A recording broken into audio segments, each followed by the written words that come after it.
Welcome back to another episode of That's Business.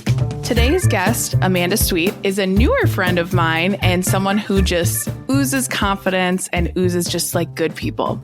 She's the founder of the Revamp, a recycled slow fashion brand built through community sharing. She was recently the winner of Miss Voluptuous America 2022. Amanda is also a confidence coach and consultant. Amanda, thank you so much for being on the podcast. First and foremost, tell listeners about yourself. Yeah, well, fun fact, you are going to be the first person that ever says it on camera, on recording, that I'm a confidence coach. I am? You are? So exciting. So I was like, oh, she's saying it. It's on now. It's real now. Now I have to commit to it. Now I have to do the thing. So that's fun. I'm super excited about it. But yeah, you got me in a nutshell. Before the pageant, I called myself the creative fairy godmother because I like to just I love that. Come in and just wave my magic wand. But Miss Voluptuous America works. It works really, really well. Now it makes all the other things that I do make sense. Because before everybody's like, I don't understand you. But now that I'm a beauty pageant queen, they're like, oh, I get it. And I'm like, that's all I needed to do was do a beauty pageant? Okay. Should have told me that 10 years ago. Right. That's all it took. But here we are. You know, it all made sense. The path made sense. So here I am, Miss Voluptuous America, which is still weird for me to say. I'm still figuring that out, still figuring out the business owner thing, but we're just leaning into it. Right. Now I feel publicly committed, which is what I need to do things. It's going to be published to everyone. It's in the interwebs forever. So you got to do it now. I know. I'm ready for it. I love it. Well, let's break down because you're so multifaceted. And I remember when you talked to me and Andy, our mutual friend, who I think she was episode 5 of this podcast, and we introduced and she's like, oh, Amanda's awesome. She's in this Miss Voluptuous pageant. And I had never heard of it. And there is this just beautiful community, which hell yeah, for people that aren't, what's the right word? The typical beauty queens. I love this. So how did you A, get involved with it? And B, I know you're traveling to the UK next month to do the one next. Let's talk about that. Yeah. So I had never heard of it either. And I'm not a beauty pageant person. I was just kind of beauty pageants are not for me. I don't look the standard. I won't fit in. I kind of set myself up for failure from the beginning. So it was never something that I had aspirations to do. But I do remember I wrote a life bucket list. And for some reason, beauty pageant was on there. Interesting. I know, it was really random. And then early February, my husband, Labrie, and I, who he's super dope, and I'm sure I'll talk about him more, but we love him. Yes. Anyway, we went to the Lion King and I had been dying to see the Lion King. And I was in a pouty attitude the whole day. And it has been a dream of mine, but I just was in the worst mental space possible.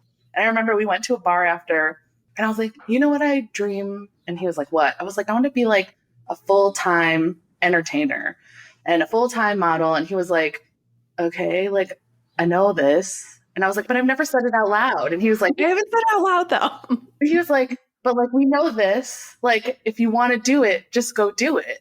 And I was like, okay, just go do it. I guess just go do it. That's all I have to do is just go do it. Yeah. It's that easy. I know. I was Googling and I was for those of you that are listening, that sound is me vigorously typing on a keyboard. I was ooh, I gotta find something. And I Googled plus size model and that was it. And the Miss Voluptuous pageants popped up. It was the first thing. So I clicked it. I went on the website and I was like, hell yeah, let's do it. And I looked at the calendar and it was the day before, a couple days before the deadline. And I was like, all right, what's the worst that can happen? This is not my first time filling out an application last minute. Will not be the last. It's not the first time I did something super outlandish and left field, and it won't be the last. Right. And worst case scenario, I fill out an application, I get better at typing about myself, expressing my story through copy. And I was like, okay, that's the worst that could happen. Best thing that could happen is I get in and I go and I meet international folks. That's the best case scenario. And submitted the application. A couple days later, I get an email that felt like a fake email. It felt like an autoresponder. It was like, Yes. wow, in all caps with the exclamation Wow. point. We loved your application. And I was like, all right, well, I guess I didn't make it. And then I opened the email and it was from a real human that was really excited about the application. And I was like, oh, snap. And then got to the end and it was like, International Grand Final is in April. Mind you, it's February. International Grand Final is in April in Nashville. Start packing your bags. And I was like, oh, whoops. Like, oh, whoops. Like, we did it. right. It was very unexpected, only because I was like, it's last minute. It's not going to happen, whatever. But on the other side of my brain was like, cool, like this is a fun thing for me to do and try, and we'll see how it goes. And then when she said, yes, you're in, I was like, oh, cool. Okay. I have less than 2 months to get to Nashville, become a beauty pageant queen or whatever. And then 2 months just flies by and I go and I'm like here to have a good time and here to have fun. And then they crowned the international winners and I was in the top 2 or the top 3 and I came in second to the international title holder, who's Amy, and she's amazing. Mm-hmm. And then they were like, oh, we're going to do the continental. And so all of us went up. The continental crown holders were going to be competing with everybody that you're in the continent with. So when they told me the day before, they're like, okay, we're going to put you in the Asia category just because we just want to have that category a little more well-rounded because there's only 3 Asian women represented in the pageant. And I was like, okay. So they go, okay, America title holders come up to the stage and all of America's up there. And the girl standing next to me is like nudging me. She's like, you got this, you got this. And I was like, no, I'm going to be competing in Asia. Like, I know I'm not going to get this because they're going to pull me in the Asia. And they said my name and I was like, oh, what the fuck? Like, wait, this is real. What, me? And I was like, me? And then I went up and I got the crown. And then I'm like sitting here and I'm like, wait, I got a title in the first pageant I ever did that I was just like, that's amazing. But you did on a whim, right? I did on a whim, but also like, I say that, but like for the last 10 years, I've been like prepping myself to be a beauty pageant contestant. Like I've been doing modeling, I've been runway, acting, improv, like storytelling, theater, community service. Like it all like makes sense. Oh, for sure. But after that, it kind of sunk in where I was like, oh, shit. Well, when I had seen you had won, I was like, we were newer friends at the time, but I was like, I don't know. I wasn't surprised at all. I was like, that makes sense. Like, yeah, of course you won. Like, in your first pageant. Of course you did. And a lot of people said that, but like the inside of me is like, did I actually win? Like, your imposter syndrome. Yeah, like it's very much seeping out right now. And I'm trying to let it all seep out so it can just go away because I'm done with that version of myself that's just like oozing imposter syndrome. Because in reality, one side of me was like, oh my God, did I actually win? But the other side was like, I've been preparing for this for 10 years. This is your moment, right? Yeah, like, so it's that duality of like being okay with like thinking you're the shit and also thinking that you're shit. Like somewhere in the middle, success happens, somewhere in the middle, stuff happens. And it's like, just apply anyway is kind of the thing that I've been riding the wave on is like, just do it anyway. You're afraid. Okay, that's cool. Be afraid, but do the thing anyway. Cause who knows what could happen? You could be an international beauty queen title holder and then things just start happening. So that's kind of the story in a nutshell, but it was really cool. It's really cool. It still hasn't sunk in and it's been a couple months and it's still kind of like, what is the world? What is the world? What is that? I love that. Now you're traveling to the UK in July. Talk about this. Yes. So this is a prime time example of just shooting your shot. So like the first example was like, shoot your shot, fill out the application. And then we come to the pageant and I am an event coordinator. I have a long history of hosting events. So like immediately my brain is like in event mode, like what time do we need to be on stage? Who's doing this? What is that? What could go wrong? How can we prevent it from going wrong? Right. And I noticed that, Natalie she's a badass bitch. Like I'll just start with that. Yes. Natalie is the director of the program and she is much like us over in the UK on her own that has a vision and she's just doing everything she possibly can to create this experience for people. But this is her first time doing the pageant in the United States. So she had very limited resources.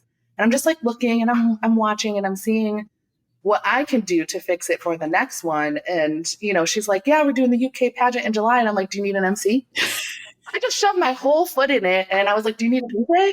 My husband DJs for fun. And I was like, do you need this? Do you need that? And she's like, actually, yeah, we still do. And I was like, we'll do it.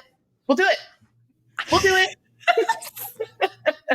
I just committed to something, like just like the business thing, like saying my company out loud on a podcast before it's fully launched. It's like, we'll do it. We can do that. We'll be there. See you in July.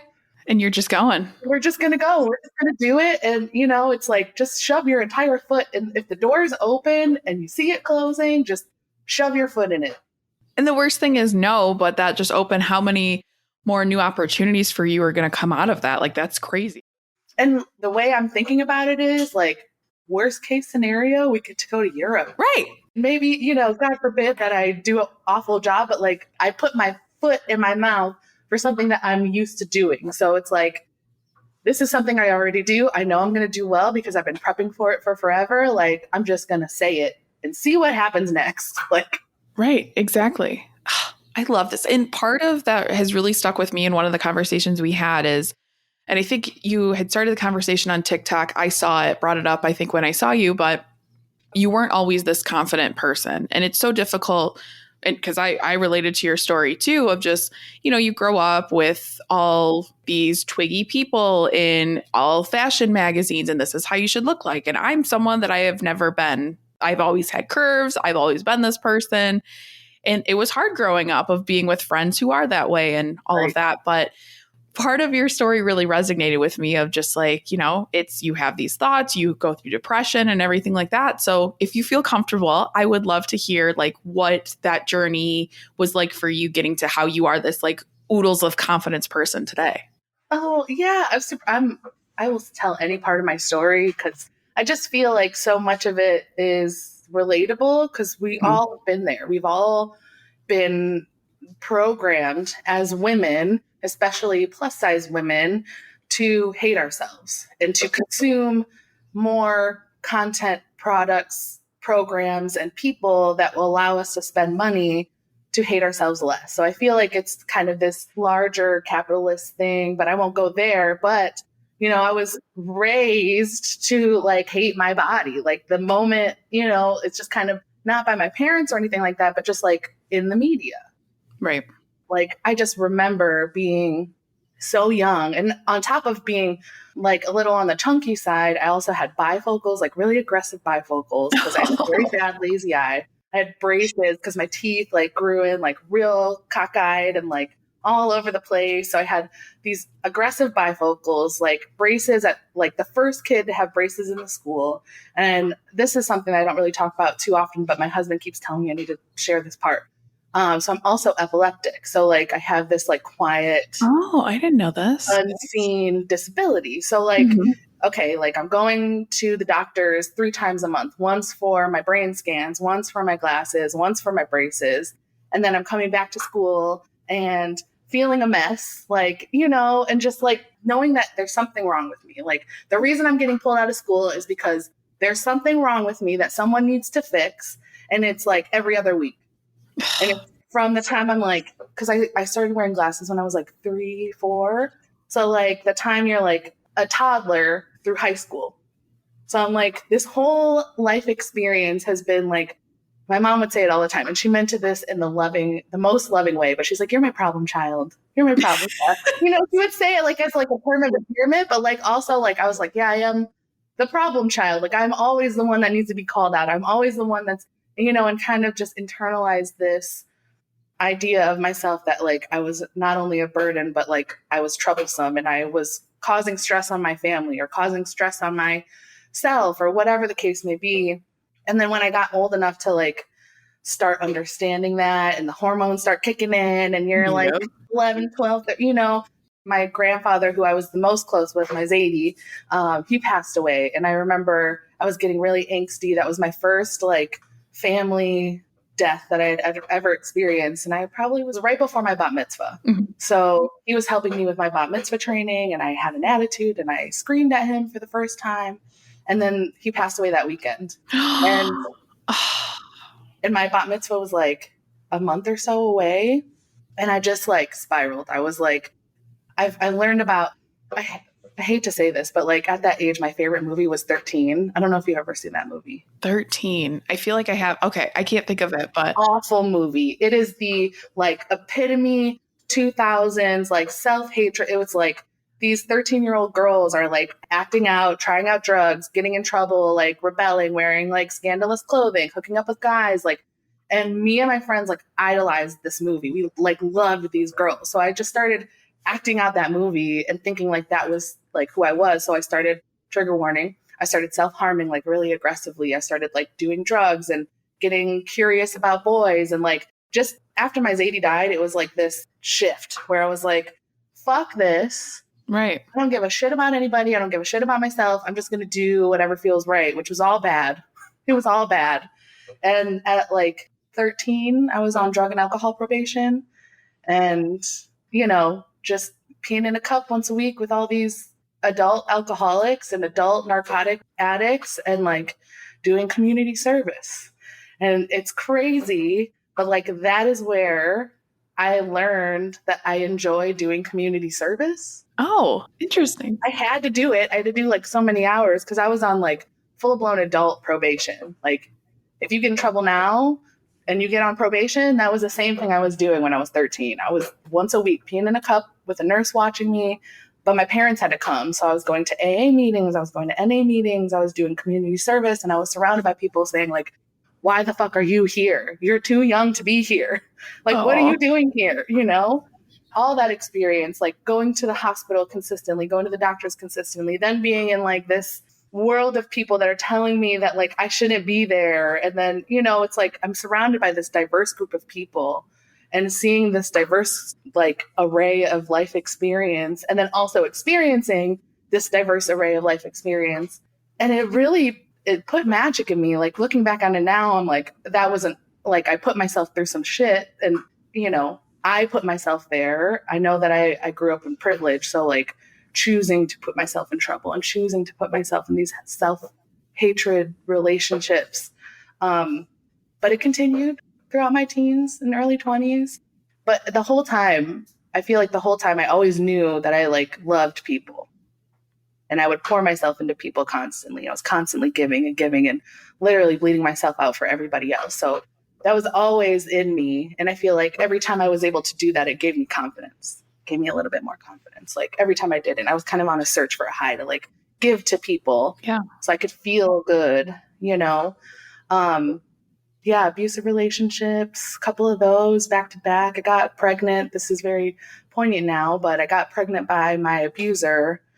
And before I found out that I was pregnant, I finally got the balls to break up with him because we were about to move into an apartment together. It was like the next step. We were about to live with each other. It was about to be away from campus because we were like kind of staying with each other on campus. And it was really, really aggressive. It was really, really abusive. It was like throwing things, fighting, choking, punching, all of that stuff. And we were about to take the leap to go off of the island into a new island alone. And it was like a month out. We had like finally picked our apartment and I was like, I can't do this. Like, I can't. And he called me selfish and called me all kinds of names. And I was like, yeah, I am selfish. Like, Right. yeah, like it was like, oh yeah, like this is selfishness. Like, oh, choosing myself is selfishness. And I was like, I was committed to that word. Like after he said that to me, because now I understand that selfishness leads to selflessness. If you choose yourself, then you can give to others. But if you're constantly giving to others and being selfless, then there's nothing to give. And then when I moved out and I quit my job and I dropped out of school, and I went back to my parents' house and I found out I was pregnant. And Oh my gosh. I was like, what the fuck am I going to do now? And I was so scared. Like I knew I was pregnant. Like, you know. Right. And I knew I was pregnant. And I went into my mom and I was like, I think I'm pregnant. And she's like, I think you need to go figure that out. So I went to my girlfriend's house. I smoked like 3 cigarettes. I took like 2 shots of vodka and then I peed on the stick and it was positive. And I was like, all right. And I like went home, told my mom and had this long conversation. And in the morning I had made the decision that I wasn't going to keep my child. I was going to have an abortion. Mm-hmm. And it was like, I was so close to not being able to have an abortion. Like I was like almost like right at the cusp of like, no, you have to take this pregnancy to term. And they showed me this documentary. I had to walk through the crowd of people protesting at Planned Parenthood and all of that stuff. And, the documentary is like, basically like, you don't want to do this. This is the consequence. Here's a bunch of gory images to make you feel bad about your decision. Oh, how nice of them to do that. I know, exactly. And because of where I was in the pregnancy, I had to get induced for 24 hours, and then they were going to bring me back and they were going to take the fetus out. So I had 24 hours to sit with myself while my cervix expanded. So I was basically going through pregnancy. And in that night where I was like going through contractions and alone all by myself in my bunk bed in my old high school room that I grew up in, I had to like face the decision like head on. And in that night, I had like my first experience with myself that was positive.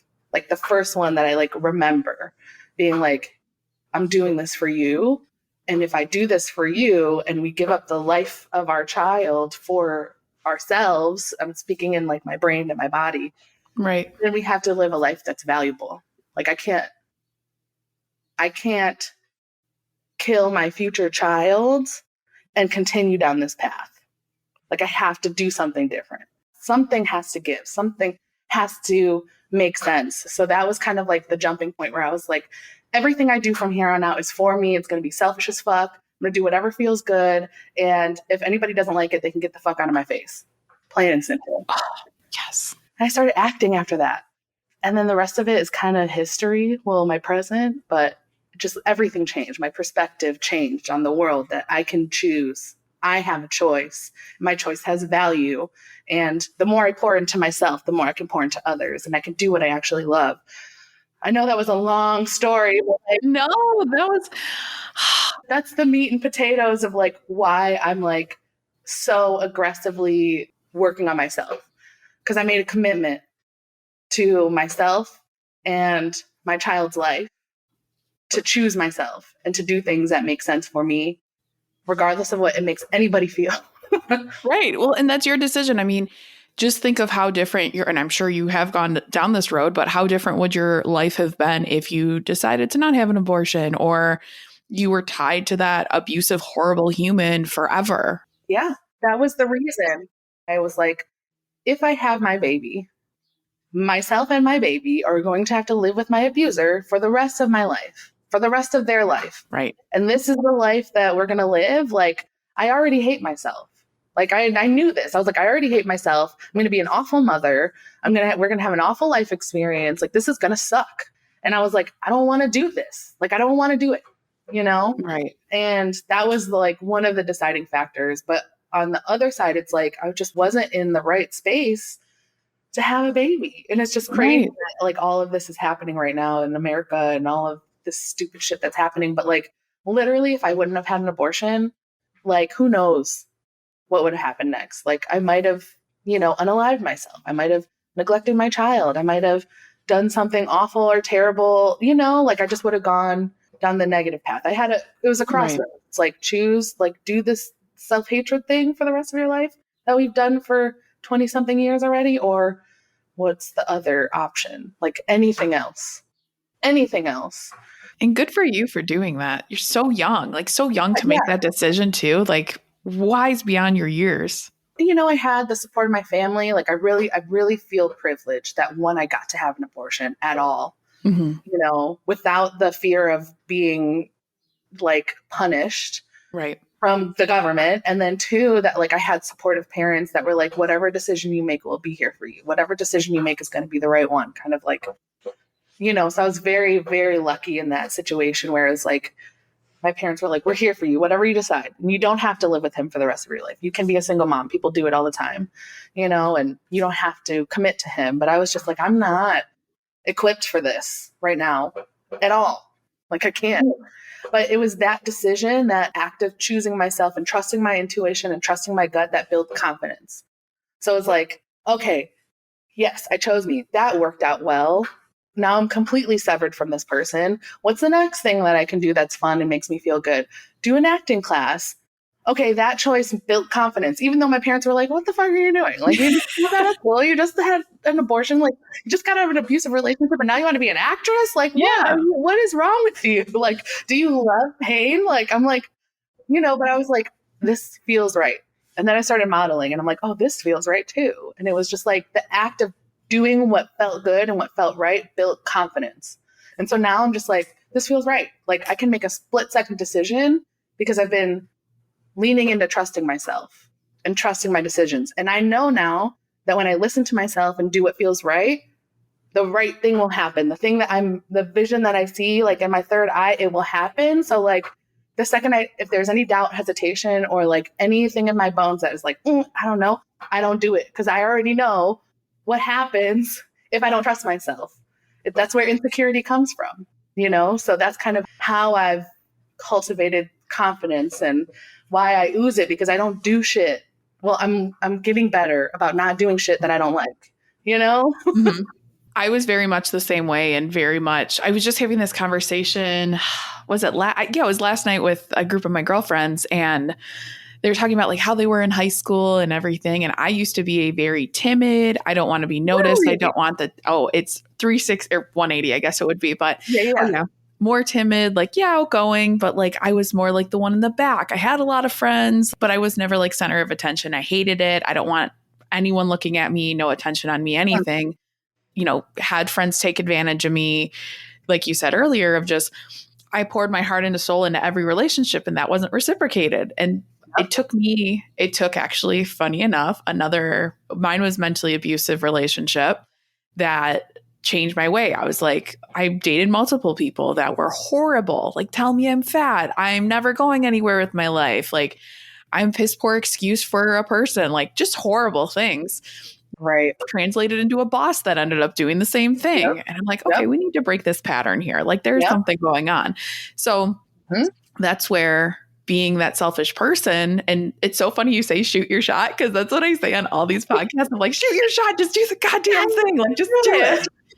Like, you're planted, I swear. But it changes, like being a business owner, being a consultant, being just anything, or just if you're going to work with people for building up confidence for others, you have to have your own.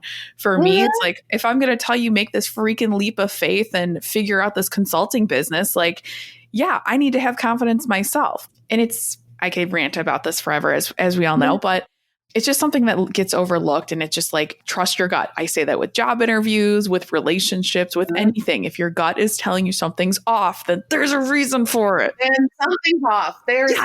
I had a coach recently, like when I was transitioning from my previous job to this job. Her name's Karen. She's amazing. And she was telling me, she was just like, why are you staying? Like, what is making you stay versus leave? Like, what is scarier? Like, is it scarier to stay or to leave a situation that's not serving you anymore? Like, why are you doing this to yourself? Like, because I said it all the time. I was like, my previous job, I was like, this is the last toxic relationship that I have. Because it very much was translating in my like leadership supervisor to employee experience. It felt abusive. And so I was just like, why am I so loyal to these people that don't even see me? Right. They don't even see me, and the only way that I could build trust with myself is to trust myself and leave a situation that doesn't serve me anymore.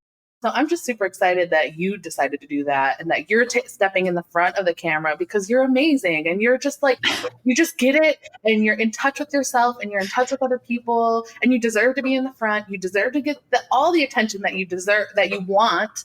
And like, fuck yeah, for leaving that bad experience. And like, I only want magic for you and you, because you love you so much. You pour it into other people. And like, it literally the other day, my team member Lex, she said that she had a conversation with me. And she's young, and she loves bamboo because it's just exposing her to people who are in their power, which is so freaking dope. But she was like, oh my God, like she gave me a notebook, and she like listened to my story, and she was giving me advice. And I was like, isn't she the best? Like, just over. Lex got me on my high horse because I had just done a webinar like an hour before, and I recorded a podcast about the same thing. So I was like, aren't you? I think it was like 5:15, and she's still there. I'm like, don't you leave at 5? And she's like, yeah, I'm supposed to, but I got this client and I'm doing this. I'm like, what do you do? What? And I preached. Yeah. And then she's like, can I give you a hug? I'm like, yes, anytime. I love hugs. That is confidence. Like, that is true confidence, because you've done so much to find out who you are, and you've made so many decisions, and you've turned away so many things that don't serve you, that now you can just overflow. It just comes out of you. Like, literally every single time I talk to you, you're just like, do this, do that, try this, try this. I literally went and bought a notebook after our last conversation. You're like, you need a business like Bible, basically. And I found the cutest one. And I was like, I'm doing this because Angela told me to. And she knows what the fuck she's talking about. And so if I don't do this, that is confidence. Like, confidence is not how you look or how you dress, right, or how you look on social media and stuff like that. Confidence is trust that is built within yourself. And you only can build trust with yourself if you do things that you know is right for you. So if it feels off and you do it anyway, that's what creates insecurity. You know, like, you're like, what? Why did I say yes to this? What is wrong with me? Like, why am I in this situation? Then you start blaming yourself and you get on this record and it's just in spiral. Exactly. And so it's like, the faster you can get at trusting your intuition, the more confidence you'll have. And you'll see it. You'll start seeing it. It'll just hit every time. You're like, oh yeah, I broke up with that potential nasty situation in a way that made me feel good, in a way that was professional and approachable, but I didn't say yes because I didn't feel like saying yes. Right. And that's like a 1 point on the confidence chart. Like, bing. Oh yeah, bing, I did that. Bing. Bing. I love it. It's like bing, bing, bing, bing, bing, bing. And then you're walking around like bells and whistles, and you're like, what's going on with you? And you're like, I didn't say yes to confident. I do. That's why I'm glowing right now, because I said no to everybody that made me feel less than, or made me feel not important, or anything that didn't feel right. I said no to. You're like, hell right. Yeah. Like, right. And it's so funny because sitting here, like, listening to you say these wonderful things to me, I like still feel awkward. I'm like, oh my gosh, thank you. I love it. But I'm like, oh, but that's like key with it too. And that's what's so funny. And it's just like surrounding yourself with just great people too, I think is just like the big thing is like you have, again, I'll be your hype chick any day of the week you want, Amanda, because I am obsessed with you. But it's just like surrounding yourself with like good people that make you feel good. Or my friend Kristen, who we love dearly, and she'll be on the podcast in the future. Yeah. But she said, this was probably about a few months ago, whatever it was. She goes, the difference between hanging out with you is you like make me feel heard. I can like tell you about my problems, and we do very much like, what can I do for you? Do you want a solution, or do you want advice? Like, or do you want me to just listen? That type of friendship. Amazing. Like, I just left brunch with some girlfriends and I just feel like shit now. Like, nobody asked how I was doing. And she, had a lot of stuff going on at the time. And it's just like, you pay attention to people, or like protect your energy. Like you had just talked about too, of protect your energy. Are you leaving conversations like super inspired and like, hell yeah, I could kick ass and just rule the world? Or are you like, I want to go crawl in bed and just watch a movie and cry? Like, that's a huge difference. And some of my last rant on here, of course, probably not, because I like to rant. We're doing a freaking podcast. It's fine. Ranting all day. Away. We're here for it. But it's just even starting a business, and for you, especially like being this confidence coach, launching all the great things you're launching right now, who's going to support you? Mm-hmm. It's eye-opening because I've had friends that I've been friends with since childhood that were kind of like, okay, best of luck. I've had family members, but then like complete strangers or people on LinkedIn or socials are just like, oh, she's the best. Like, get it, girl. Yeah. Yes. And it's crazy. But it's real. It's so real. And it's like, you have to ask yourself the question, like, what am I holding on to this relationship for? Like, if it's no longer serving me, like, why do I feel loyal to these people? And why do I feel committed to show up, even though every time I go and leave, I feel like shit? Like, what is the reason that I feel committed to those people? And you have to take a hard look at yourself sometimes, because like in reality, what I'm learning now is like, I used to get really in my feels when my friends and my family wouldn't support the things that I was doing. Yep. And I really would feel like gut-wrenching anger and sadness. Like, nobody loves me. Like, they don't love me. They're not coming to my event. They're not sharing my posts. They're not inviting people that they know. They don't get it. I would get that. I don't get it. I get that a lot. I don't really get you. I don't really get it. It doesn't make sense. And I used to like really hurt that my people wouldn't be there, because I'm like, you're my people. Like, You're supposed to be here for me, and I would get super overly emotional and get really, really attached. And I would like miss the people that showed up to everything, that every single time I hosted something, they were there. They were the first to comment, first to share, inviting people. If they couldn't come, they would reach out and be like, I can't come. Like, I really want to come, but I invited all these people, like, have so much fun. Like, I was not ignoring, but like actively missing these people that were committed to me and got it and understood and were benefiting from what I was doing, because I was so focused on my friends and family that didn't get it. And like, I spent so much time being mad at them when I should have been spending all of my time like pouring into these people that were showing up and being excited that actually somebody shows up. Like, even if it's that one person that shows up, the one person that listens, the one person that likes, whatever, like their experience with you is exactly the thing that you're seeking. So who cares if you know them or not? Who cares if they're an Instagram person or not? Or who cares if they've never met you in person? Like, they get it. And those are the people that we need to be focusing on.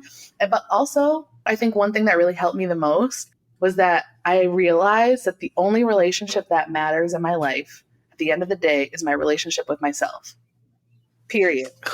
Yes. That is the only relation. Like, yes, I love my husband. He is my best friend. Yes, I love my sister, my siblings, my parents, my friends. And like, I love those relationships and they're super hyper important to me. But at the end of the day, those relationships will fizzle out if I don't have a good relationship with myself. Period. They will not work if my relationship with myself is not working. And so the only person that matters is me. That whole selfishness side, if you want to call it a villain era, you can. But like, I'm so obsessed with that. Yes. Yes. But like, I was literally having a talk with Natalie, the director of the Miss Voluptuous programs, earlier, and I do tarot. So I did a tarot reading and I was using my Disney villain tarot deck. And she's like, I'm in my villain era. And we were talking about it, but I'm like, what makes these villains villains? Every single one of these people, and not every single one, some of them are malicious and some of them are doing bad things to people, but like most of them are independent women in their power. Mm-hmm. Oh. And they're targeted as the villain because they're choosing themselves and what's right for them over what's right for everybody else. And then now you're the villain? Okay, well, if that makes me a villain, then I'm a villain. Right. Oh my God, that's so funny. My stamps are all Disney villains. I have stamps that are Disney villains. And I had the idea that when we went to Universal in December, I'm like, why don't we have like a villain theme park, like adults only villain theme park? You heard it here first, just saying. But yeah. I love that. I'm equally obsessed. So I love it. I love all of the things Disney. But anyway, all that to say is like, the only relationship that matters is the one that you have with yourself. And so if the actions and the choices that you're making don't enhance the relationship that you have with yourself, then it's time for them to go, no matter how hard it is. Mm-hmm. So the brunch with the girls is no longer brunch with the girls. It's a brunch with me, myself, and I. And you'll find a new squad. That's right. You know? You will. Yeah. That actually likes the same kind of brunch as you and that like believes in your vision and that will talk you up and instead of talk you off a ledge, or talk you to a ledge. I don't know. Right. And you're absolutely right. And it's, the older you get, the harder it is to make friends and whatnot, but it's still like the right people come in your life for a reason. I want to challenge that. I want to challenge that thing that you just... Yes. Because I feel like a lot of people say that. They're like, oh, the older I get... Oh, all the time. I hear it all the time. I see it all over TikTok, Instagram, everywhere. And I don't believe in that. I don't believe it because, like, look at us. Oh, I agree. I'm 100% same way. Look at us. Just think about it. It's like, is it harder to make friends as an older person, or are you choosing to not choose yourself and put yourself out there? Are you leaning into your insecurity, or are you leaning into confidence? A confident person would say, I want to go to this thing. I'm going to go alone, regardless if people come or not. And I'm going to actively try to make friends. Or are you going to be like, I don't want to go alone. I don't want to look stupid. I don't want like you're feeding the insecurity versus the confidence. Because one of the reasons why I host events, like my beauty pageant platform is Party with Purpose, but I've always done this, like bring people together, because when you smush people together, regardless of if they like it or not, in a field or doing things that they like, are you going to love this? Yeah, you're going to love it. Do you know anybody? No, come anyway, because I'm going to introduce you to people. Like, meet people like that. Make friends with people that are like, I need to introduce you to so-and-so. Because that's how you make adult friends. And it's just people like leaning into their insecurity, like, I don't want to look dumb, or no new friends or all that stupid shit, you know, like, yeah, no. We can be at any age and make new friends. We just have to choose to put ourselves in situations because we're not forced to be in school. Yo, that's the big difference, Like, right? You're forced to go to school. Were you really friends with anybody that you were in school with? Let's be real about it. Or did you have to just tolerate them Monday through Friday? Because you were smushed in a room together, see? Exactly. Like that wasn't by choice. That was like by force. Like I had to be friends with these people that are awful, that don't like me and don't care about me and will sleep with my boyfriend because they want to be whatever. Mm-hmm. Because we have to be together Monday through Friday and for all of our extracurriculars. Like that's the only reason why we had more friends when we were in elementary through middle, because we were like, they were smushing us together, you know? Right. So find a place where you can be smushed together with people that you think you like because it's something that you enjoy. And I even think part of like the confidence journey, at least for me, was just like start doing stuff I wanted to do or like by myself. Like I've been to concerts by myself. I've been to the movies. I take myself out on dates, ice cream, lunch, drinks, doesn't matter. But that's like the fun part of it, of just like, I love nothing more than just sitting at a bar and making friends. Like, yes, but I love it. I love it. But it's getting comfortable. Like I remember like when I was going through that whole period when I like recently had an abortion and I was jobless and not in school. And I was like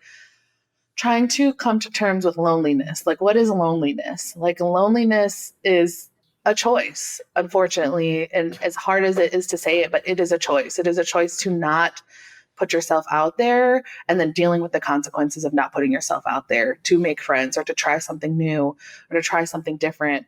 And I give this advice to anybody who is dealing with loneliness: volunteer.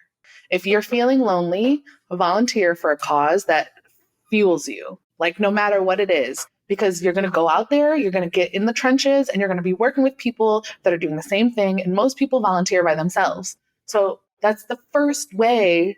That's what when I moved to Texas, I didn't know anybody. I was working remotely. I wasn't forced to be in any social situations. And I'm like, what the heck can I do to make friends? Like the Walmart people do not want to talk to me. Like the lady at 7-Eleven does not want to know like what I did yesterday. Like they don't want to be my friend, like, but they're being nice to me. But I was like not making real friends. Right. So I started volunteering and it works. And when I moved back to Michigan, I felt the same way. I was like, what can I do to meet people and make friends? You volunteer. You just sign up for a one-day thing. You don't have to commit for the year, but sign up for a one-day thing. On an afternoon, you're not busy. Volunteer. If you don't make any friends, at least you feel good. Right. You did something good. You did something good. You did. And so like, that is my number one advice for people who deal with loneliness or feel like they can't make friends. Like volunteer for something.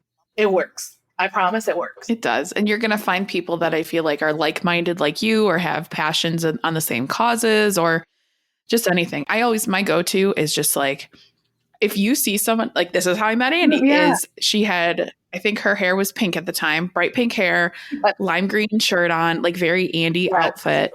And I walked up right up to her. I go, I love you. You look amazing. You look like a queen, and a complete stranger. And she's like, thank you. And then we just hit it off. Yes. And then I met you, and then I've met other people, but it's just like, think about what you want to hear. I love compliments. Who doesn't love a good compliment, right? Or, oh, I like your dress. And my go-to is like, look, it's got pockets. Isn't it fun? I love that. I do that too. That's a lower level commitment to putting yourself out there. It's the non-sleazy way to hit on people like as friends, It's like, like that's literally how, like, I remember when we were because I am constantly doing that. And I didn't start doing that until I was like really in my power, but it works. Like, but only if it's genuine. So if you don't like something, but you're like, I like your shirt, it comes off very like Regina George, like, oh, that's cute shirt, like, but if you really mean it and you just spew it out there, like, who knows what could happen? Most of the time it's just like, oh, thanks, oh my God, blah, blah, blah. And then nothing. But like, I remember I've been doing that for forever. And I did it at the pageant and we were out somewhere. We were like on an excursion. We were like in a market area and we're just walking. I'm like, oh, I like your pants. Oh, I love your dress. Oh, I like your, and the girls were like, what the, like, who are you? And I'm just like, oh, I don't, because I am a confidence queen. I'm just like, and they're like, I'm you and I'm drunk. I'm like, why can't you do that sober? Like, do it sober. Just try it sober. People are like, how are you so nice? And I'm like, I'm just saying, like, I like it. Like, it's like a catalog. It's like shopping, but like in real life. Like, I like that. I love that. But it just it's like little like gifts of magic, because then they walk taller and then they feel better and you feel good. And it's the same thing as volunteering. It's like a mutually beneficial experience, and it takes nothing from you, you know? Well, and you never know what I've said this before too, is like, you never know what someone else is going through. So just the fact of maybe that small bout of, I liked your shirt, or you have beautiful eyes, or whatever. I tell men all the time they smell good. I'm like, I'm not being creepy, but you smell really good. I'm sorry. Yeah. Let me know what that is. But, and it's just like, that can change someone's whole outlook, or you just never know. And it's just like, we all have our own battles. We all have our own issues. Everyone has imposter syndrome. Everyone just looks to social media, and everyone's lives this, like, I don't want to say a lie, but you and I are both very open and honest on socials, and just some people that may be too much, but we attract the right people that follow us, that want to be in, like, for you, for especially like confidence things you do. Like, it's amazing. You're needed. So are you. And I love that you do that. And you can tell it, like, when you walk into a room, like, you're upbeat, you're smiling, you're commenting on people, you're saying nice things. And then, like, if you go beneath the surface, like, you're giving real tangible advice, and like, you're really actively giving strategic advice, like, to a stranger, like, to somebody you don't even know. And that is, like, for a business owner, you are a walking billboard. And I try to tell people this all the time. Like, the couple people that I've worked with on confidence, we were focused on clothing. So they came to me, they're like, I need help with my fashion. And I quickly realized that, like, fashion coaching is not real. It's the confidence that goes under the clothes, because you can take the clothes off any day. Oh, okay. You know, so that's why I'm leaning into the confidence part and dealing with the fashion, because the fashion's like the end of it. It's like the cherry on top, but it's that inner part that is more important than that. And I'm just like, what are you giving? What are you putting out there? Like, if you're constantly in your head, like, negative, that's what you're going to spew, you know, like, look at her shirt. Look at that. You know, but if you're on this, like, okay, I can do this. I'm going to try this. I'm just, like you were saying, like, constantly taking risks for yourself, then it's going to just come out. It's just going to ooze out, and you can feel it and sense it. And the same way it oozes out, and you can feel it and sense it if they're on the other side of the spectrum, you know, it's like, like a slime monster. Right. I think like Spirited Away. Are you into Spirited Away? Are you into Studio Ghibli anime? No. No. I have friends that are, but I'm a huge anime. I didn't know this. I don't know if I'm secret, but I'm very weeby. Like, I love anime. Like, I only watch anime. Like, I only watch animated films. I only watch, like, Disney and, like, cartoons and things like that. I love that. Like Studio Ghibli, anything. And Spirited Away, there's, like, a slime monster that comes in and everybody's, like, repulsed by him. And, like, just, like, he enters the room, but they can smell him from, like, miles away. And, like, I feel like that's a very much, like, it goes both ways when it comes to, like, confidence or insecurity. And it's like, are you going to infect me, or are you going to infect me? You know, like, oh. If you're into animated shows, have you ever watched Big Mouth? Yes. Yeah. That's what I think of like the Shame Wizard. Yes, and yes. Oh, yes. That was like amazing. every aspect. Oh. What was it? The anger one, or the jealousy worm that just grows and explodes and takes over. I'm like, she's depression cat. And yes. just, like, all, you know, like, and all of that is real, and insecurity is real within all of us, and you know, negative energy is real within all of us, but it's just like, how do you deal with it? That is what the, you know, it's like, okay, the depression cat comes and she's like laying on top of you, and like, okay, let her lay, but after you're done laying, you got to get her up. You got to get her up. You got to get out there. You're allowed to feel those feelings. You're allowed to process those feelings. You're allowed to feel bad. You're allowed to feel mad, sad, angry, all of that stuff. But like, where true confidence comes from is like, what do you do next? What do you do next? Right. What is the next choice? Okay, I'm here. I'm lived in it. I'm sitting in it. It's gross. It's sweaty. It's icky. Okay, what now? What is the next thing? Right. Now I'm done with this. And the more confident you get, the faster you'll be able to get up and out of those scenarios, I think. I don't know. I agree. Yeah. This has been amazing. I can't believe that we're almost at an hour here, but as we wrap this up, and that was like the best, well, we'll give you the floor for more parting words of wisdom, first of all, but I don't know, this whole podcast has just been great wisdom and just great. Yes. I love it. If anyone wants to work with you, whether it's on confidence, learning about pageant, all the like the recycled slow fashion you do, where can they find you, and how do they contact you? Yes, my go-to is Instagram. You can find me on Instagram at AmandaSweet106. Just slide into my DMs, girl. Slide into my DMs. Slide right in. Amazing. Anything else for listeners that they need to know about you before we wrap up? Is this the words of wisdom or just need to know? Your sign off, just anything. Life is magical the more you play. So play. Well, now we'll have to have you back on in a year when you're like the confidence coach is up and running and you're just this big baller. Well, I'm ready for it. But I'm going to be calling you and be like, help me. Help me, I'm here. I'm overwhelmed. I'm too busy. I have too many clients. That's what's gonna happen. I'm manifesting it right now. Okay. I love it. Amanda, I love you so much. Thank you so much for being on the podcast. And thank you for listening to another episode of That's Business.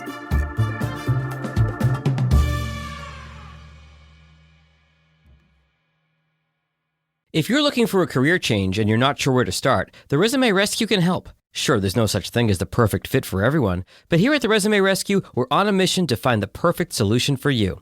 Whether it's changing careers, updating a resume, learning LinkedIn, or practicing interviewing, we have you covered. Find us online at theresumerescue.com and find all of our contact info in our show notes.